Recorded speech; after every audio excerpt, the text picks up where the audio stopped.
Come on in to Margaret McSweeney's Kitchen for Kitchen Chat, where every week you'll meet chefs, cookbook authors, foodies, gourmets, and just plain people who love to eat. And along with laughter, chat, recipes, and stories about food, you'll sometimes also hear words of inspiration, love, and hope. As Margaret always says, Kitchen Chat is food for the senses and food for the soul. So grab a cup of coffee, put your feet up on a comfy chair, and get ready to spend a little time with Margaret and her friends. Hello, everyone, and welcome to Kitchen Chat TV on the road. I am so excited to be with Chef Dave Choi today. He is a plant-based chef, the first chef to bring a vegan restaurant to Chicago, and he is on a mission for educating people about the benefits of a plant-based diet. So welcome to Kitchen Chat, Chef Dave. Hello. I'm very honored to have you on Kitchen Chat. Hope I could help share things that I've been practicing for many years. Oh, well, this is so special, and we have so much to talk about, Chef Dave, because one focus that you really try to bring into your food is healing through the plant-based diet. And as a 3-year cancer survivor, that's really important to me. And my dad actually was a colon cancer survivor at the age of 30. So it's something I'm very concerned with and want to learn more and share this part of the culinary journey with the listeners and viewers. So what is the importance of having a plant-based diet? Number one, human being wasn't a aggressive, meat eater from the beginning of time. We were grazing creatures just like any other, plant-based eating animals. And then somehow we adopt the idea of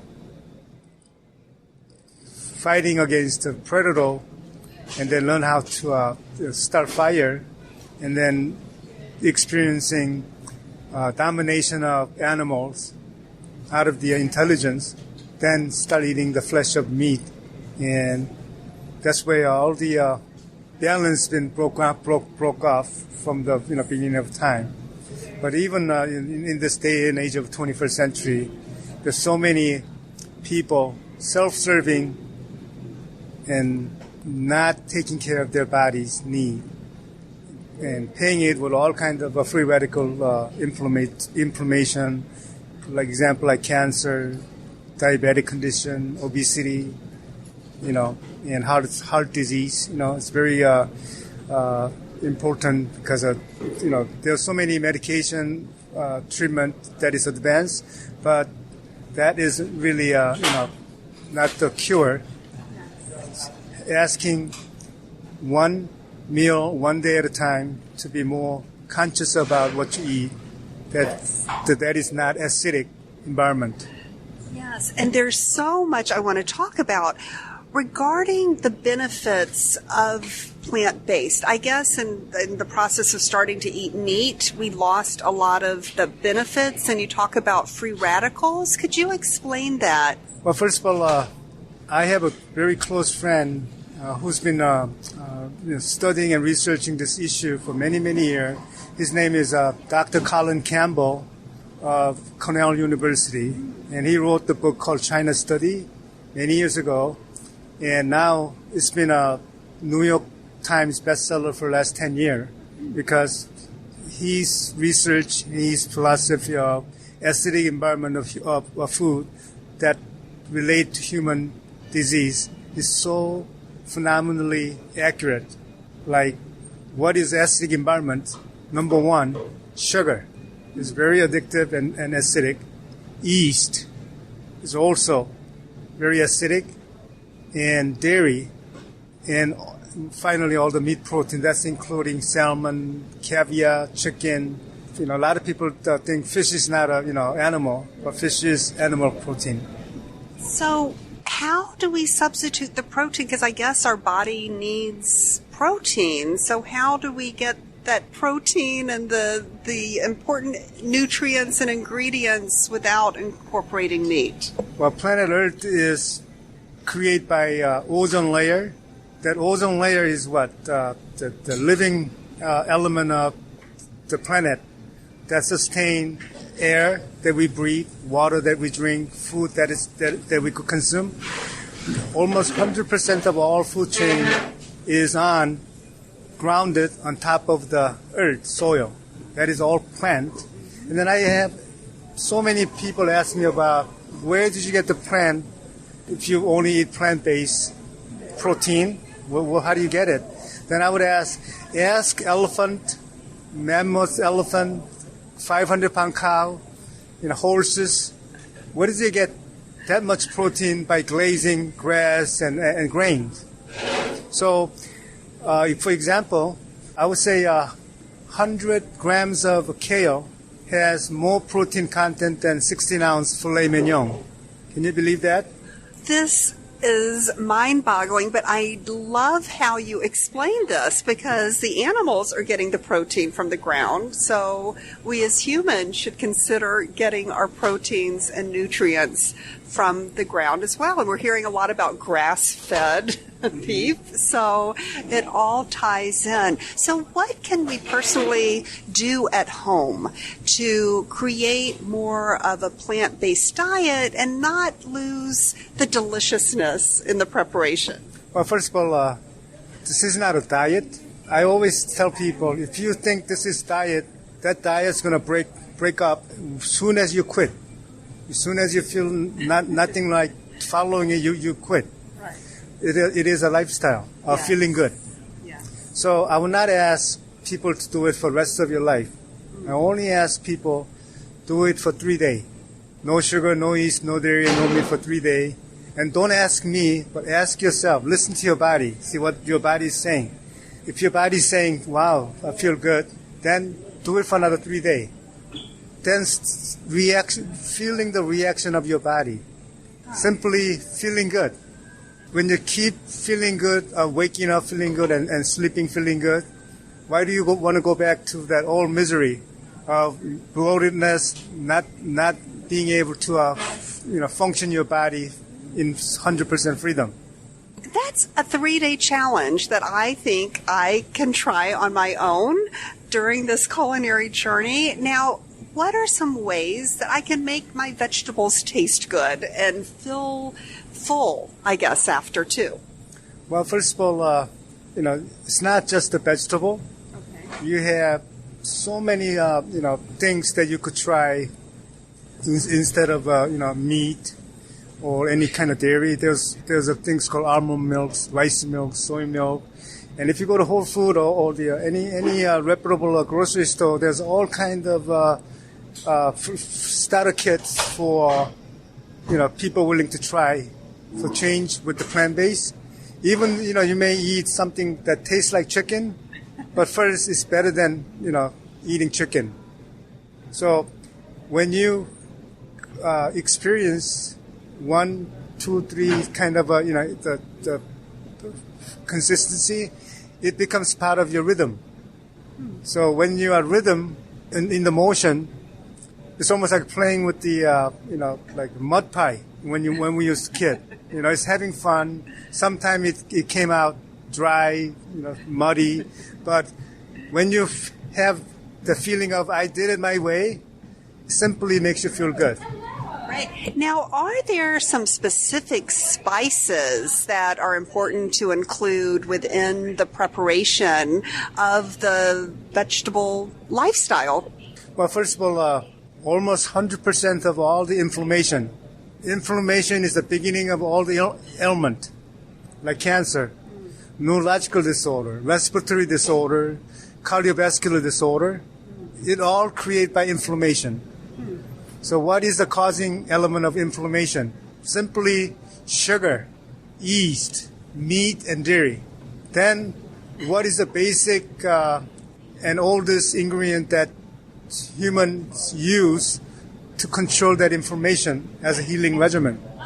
Ginger, garlic, turmeric, curry, cumin, and kale, angelica, oregano, basil.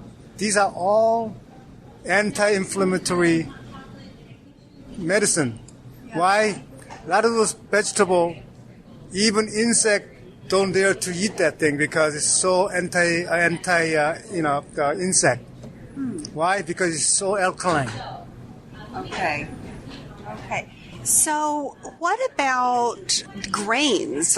Can you still eat farro? Can you still have couscous? How does that play into this meal plan? When you eat simple grains, like there's a fake grain. What is a fake grain? White rice is the secondary process from the brown rice, removing the eyes of brown rice to make rice more sticky and then more fly. So by doing it, you get rid of all the great nutrient and you're eating carbohydrate that only has a sugar. And then same goes wheat. Wheat and buckwheat, that's a whole lot of difference between, unprocessed buckwheat and processed wheat. Processed wheat doesn't have what the natural ingredient that organic unprocessed wheat, like buckwheat. And then we create essence of a process to make things taste better, make it easy. Example, like I'm going to talk about oatmeal. Yes.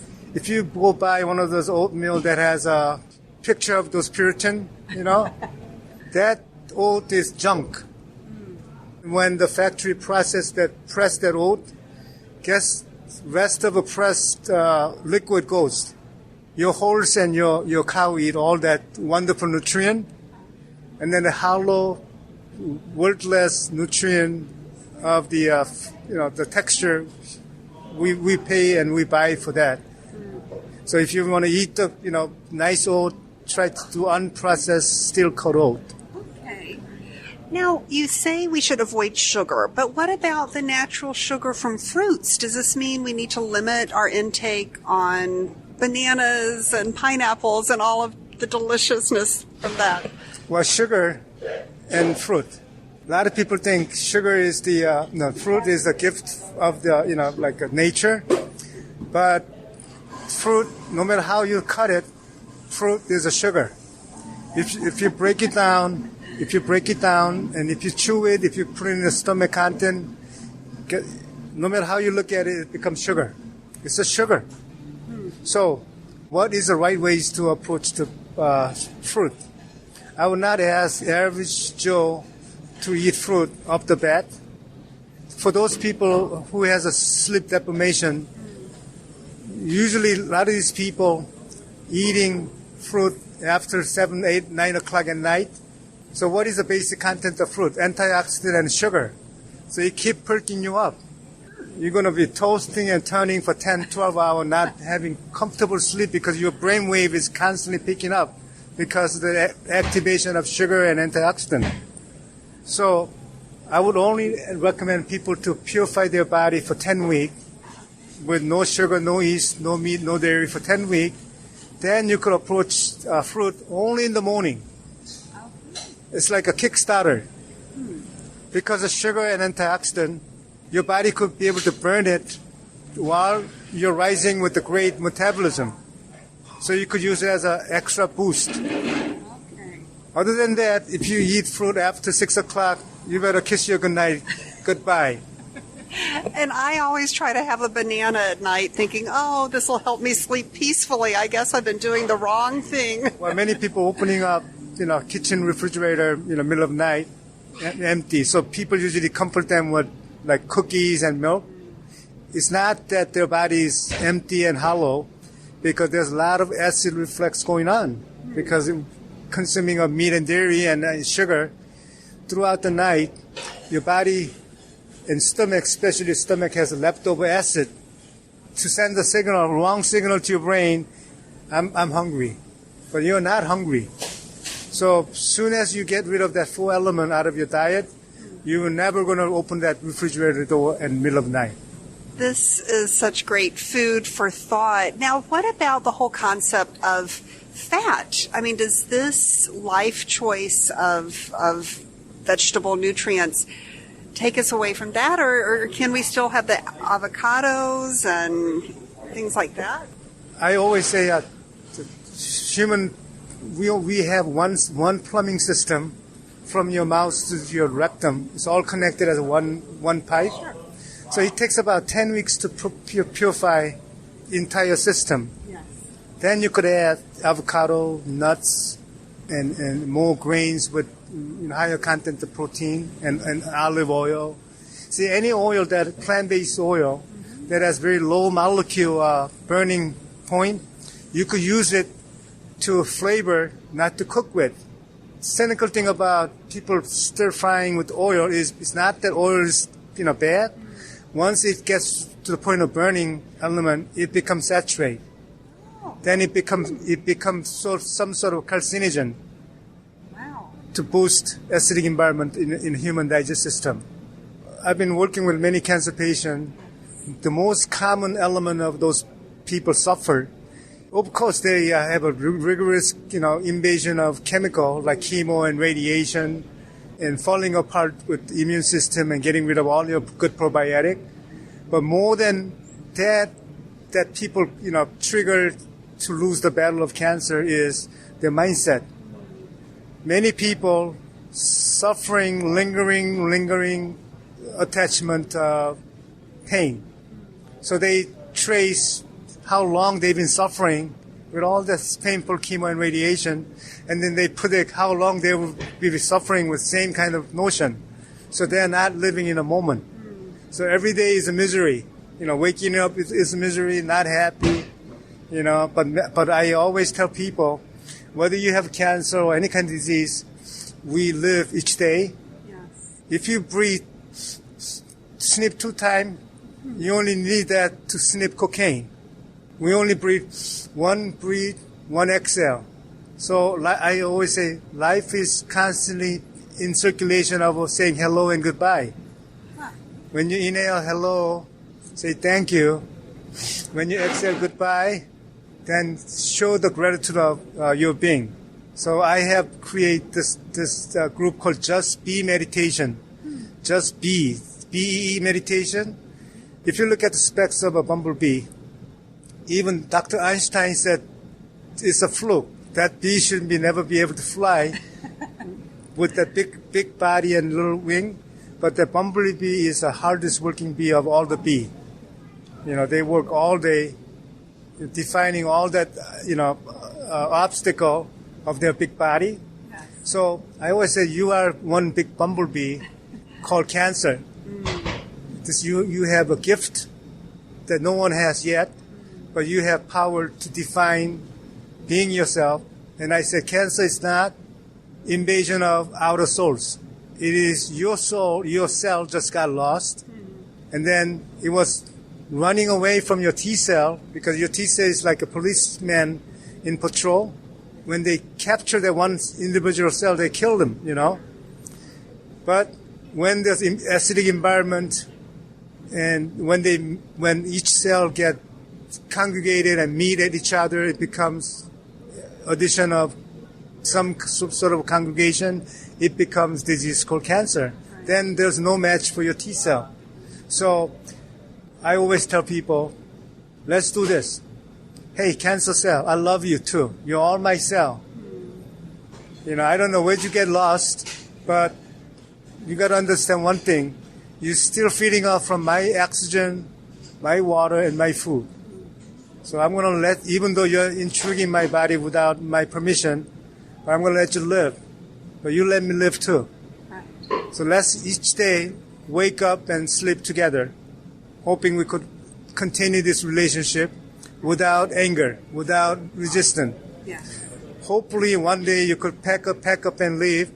Until that time, I'm going to do any best way I can help myself to be active, energized, to enjoy my life, while you minimally stay in my body. I remember going through the cancer process, and it's always tempting to say, why me? But why not me? And for my radiation treatment, I would wear my pearls every day for however many weeks on end. I did that, and I would say, I'm here for my radiance treatment. And but I know it's tough, and I just want to encourage those who are going through this process, and also for the caregivers to just don't give up, stay strong, stay positive, and there is hope. And like the bumblebee, going back to that analogy, they make the sweetest honey, don't they? Oh yeah, they do.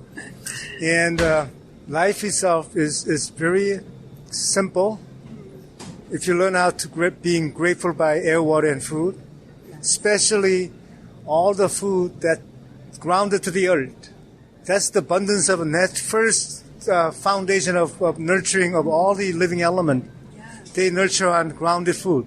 Yes. So what is ungrounded food? Food that's move around, flies, swims, run. So much food for thought here, Chef. And what I'd also like to share too is what your son is doing. He has a company that is helping as well. Yeah, so he's got a company called Healthful Habit. It's a Healthful Habits Incorporate. It's been on for last 5 years. So they are mostly